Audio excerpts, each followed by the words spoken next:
Bienvenue dans cette capsule.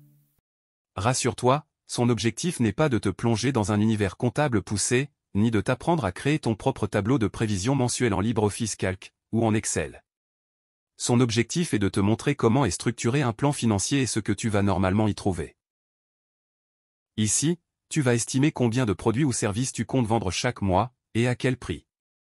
C'est la base pour calculer tes recettes, plus tu vends, plus tu encaisses.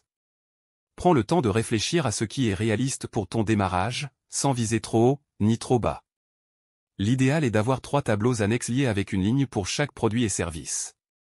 Dans le premier tableau, tu y enregistres les unités vendues mensuellement, dans le deuxième, le volume est multiplié par le prix de vente, et dans le troisième le volume est multiplié par le coût estimé.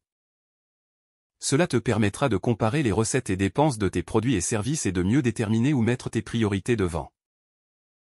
Les charges variables, ce sont toutes les dépenses qui augmentent quand tu vends plus, achat de matières premières, frais de livraison, commissions. Elles dépendent directement de ton niveau d'activité. Il est important de bien les identifier pour ne pas avoir de mauvaises surprises.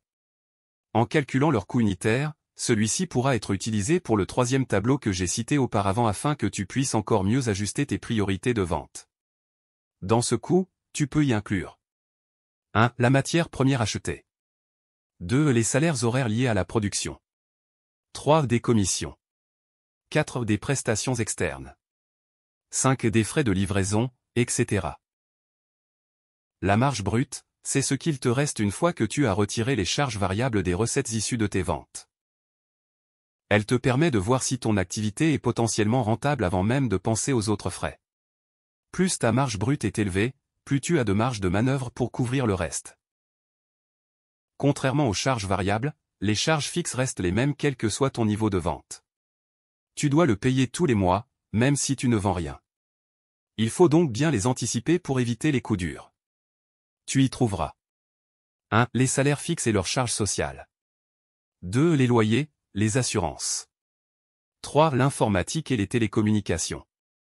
4. D'autres frais, administratifs, marketing, communication, publicité, frais de déplacement, etc., etc.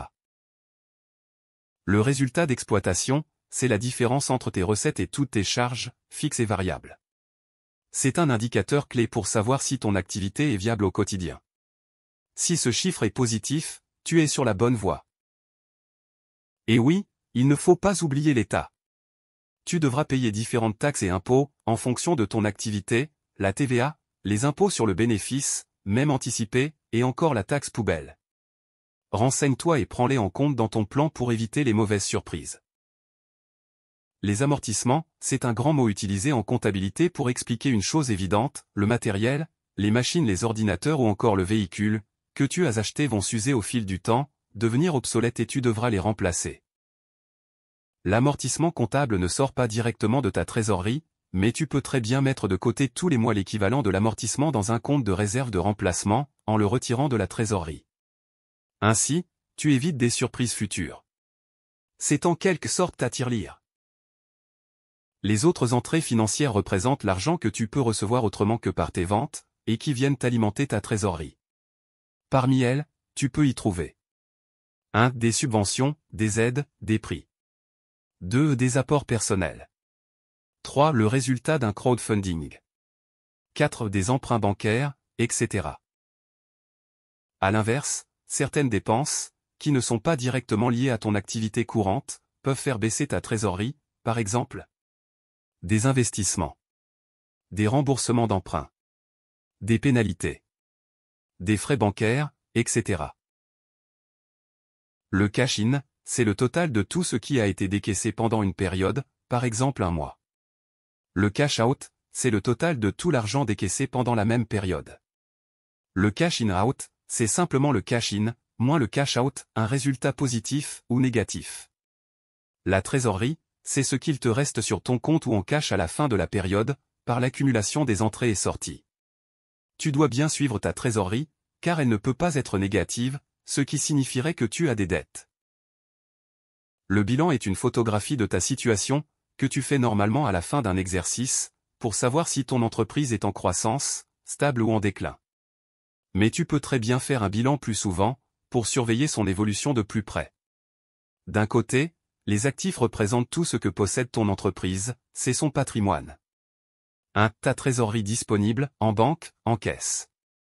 2. Les factures à recevoir. 3. Tes stocks, tels que, produits à vendre, matières premières. 4. Tes immobilisations en matériel, véhicules, informatique, mobilier. De l'autre côté, tu as les passifs. Ce sont tes dettes et tout ce que tu dois à d'autres personnes, physiques ou juridiques. 1. Tes dettes, factures à payer. 2. La partie non remboursée de tes emprunts. 3. Tes dettes fiscales. 4. Des heures supplémentaires pas encore payées. Ils sont à comparer avec tes actifs pour savoir si ta situation financière est saine. Voilà, tu as maintenant une vision claire et structurée de ton plan financier. En le construisant étape par étape, tu gagnes en confiance et tu montres aux partenaires que ton projet tient la route. À toi de jouer.